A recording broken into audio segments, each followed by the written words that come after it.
Hi, I'm David Wills at TED-IELTS, and today I'm going to tell you how to improve your pronunciation for IELTS without the help of a teacher or study partner. By doing these 5 simple exercises, your pronunciation will get better, and as a result, your IELTS band score will increase.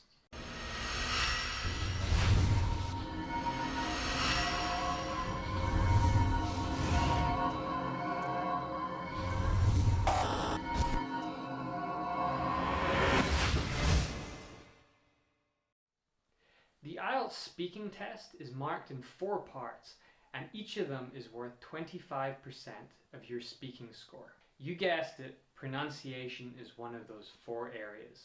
Having poor pronunciation can drag your score way down, and yet it is one of the most difficult parts of speaking that you have to improve. Some people say that it's impossible to get rid of an accent unless you learn a language in childhood. And it's true that adults who learn a foreign language often keep their accent their whole life. But that's okay. Having good English doesn't necessarily mean speaking with an Oxford or a Californian accent. What your examiner is listening for is clarity in your speaking. They need to be able to understand exactly what you're saying.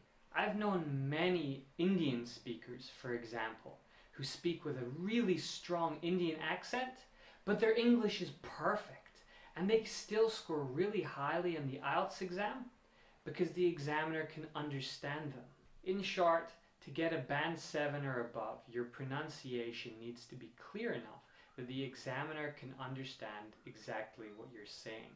So let's take a look at the 5 things you can do today to practice your pronunciation without a teacher or a study partner. Number 1 are tongue twisters.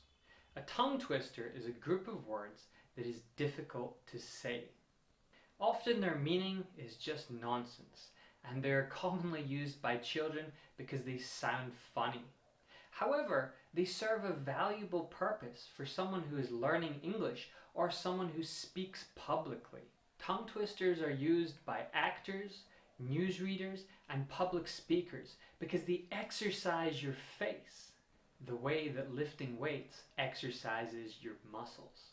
When you're doing tongue twisters, don't worry about speaking very fast. You never really need to speak English that fast, especially not for the IELTS exam.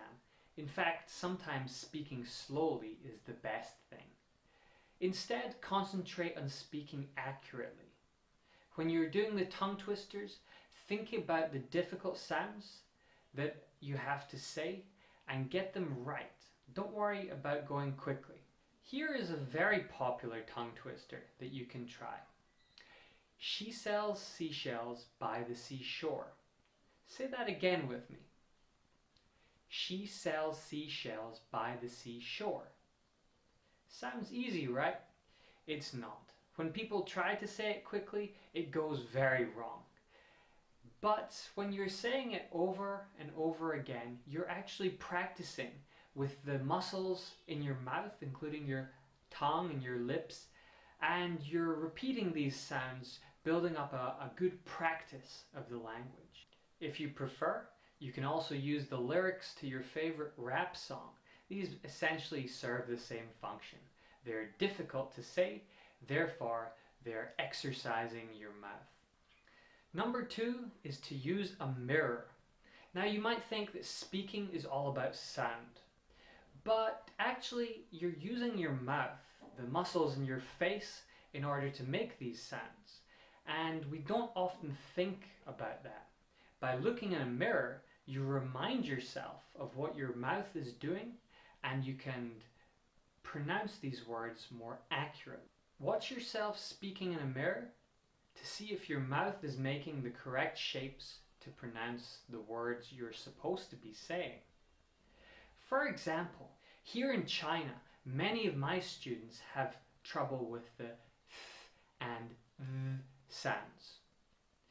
Part of the problem is that they're not taking their tongue outside of their mouth. It is inside of the mouth, and so they make a s or z sound. When they look in the mirror, They can see just teeth, no tongue. Therefore, they realize something is wrong and they can change to improve. By doing this, they can put their tongue between their teeth like this. Don't be shy, stick out your tongue. Another common mistake by speakers all around the world, and especially those from Spanish-speaking countries, is the difference between and e, e. Think about the words ship, ship, and sheep, sheep. Maybe it sounds the same to you, but to a native English speaker, they are very different. When we look in the mirror, we can also see that our face is making a different shape for these sounds. When I say my mouth is narrow. When I say e, it becomes wider. Take a mirror, or even your mobile phone, look into it, and try saying those sounds. E, ship, sheep, ship, sheep. Your mouth should be changing from narrow to wide. Number 3 is to listen to yourself. This might sound really obvious, but how many of you actually do it? Your tool here is your mobile phone. Turn on the video or recording function and record yourself as you are speaking. Then listen back and try to find what mistakes you are making. Do you sound like the native speakers you hear? Are the words you say as clear as they are in your head? If not, you want to change. You want to seek those mistakes the same as you do when you're reading your essay looking for spelling mistakes. So grab your phone and hit record. Listen back, be as objective as you can, and don't feel too nervous. If you've got no one else to speak English to, you may as well speak to yourself. Promise you, it will help. And one more thing, don't delete those videos.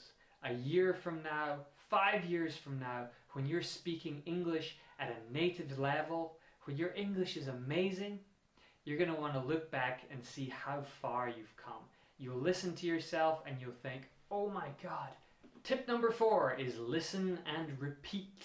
Every IELTS student knows that it's important to listen to English every single day. That could be BBC News, TED Talks, it could be comedies on TV, it could be music or movies, podcasts, whatever. But did you know you should also be repeating what you hear? Try taking a 10-second clip of the thing you're listening to, set it up so you can listen again and again, and try repeating. You might also want to record yourself here to see if what you're saying sounds just like the recording. What you're trying to do here is not just to say the words in the exact same way as the person you're copying. Yes, you should be trying to match the consonants and the vowels, but you should also be looking for sentence stress, intonation. English is a musical language. Sometimes a sentence goes up and sometimes it goes down at the end. There are rising and falling sounds in our sentences. Number 5 is what I'm going to call spontaneous English. And this is going to sound weird, but that's okay. Sometimes the weird things are the best. When you're at home, don't just study English. Think in English and speak in English all the time. When you're walking around your house and you see something, try to think what it's called. Do you know the English word for everything in your kitchen? Can you explain how everything works? Maybe it doesn't seem important, but by doing this and challenging yourself all the time, you're going to be constantly improving your English. Try it. Walk around your house and try and describe everything you see. When you go about your daily business, even if you're all alone and there's no one there, speak out loud in English. Oh my God, the doorbell has rung. I forgot to take my clothes out of the dryer. Try it. These things will help you. After all, speaking perfection comes from practice. You have to practice all the time, every day, even when there's no one else there. And that's the most important thing. Getting better at English takes practice. You need to do this every day. So if you practice these 5 things every day, your pronunciation will get better, your confidence will go sky high, and you'll find yourself getting better and better at English. And your IELTS score will rise accordingly. So what's your favorite way of improving your English score? Let me know in the comment section down below. And hey, don't forget to give this video a thumbs up and subscribe to the channel. I've been David Wills. This is TED-IELTS. I'll see you next week for another episode.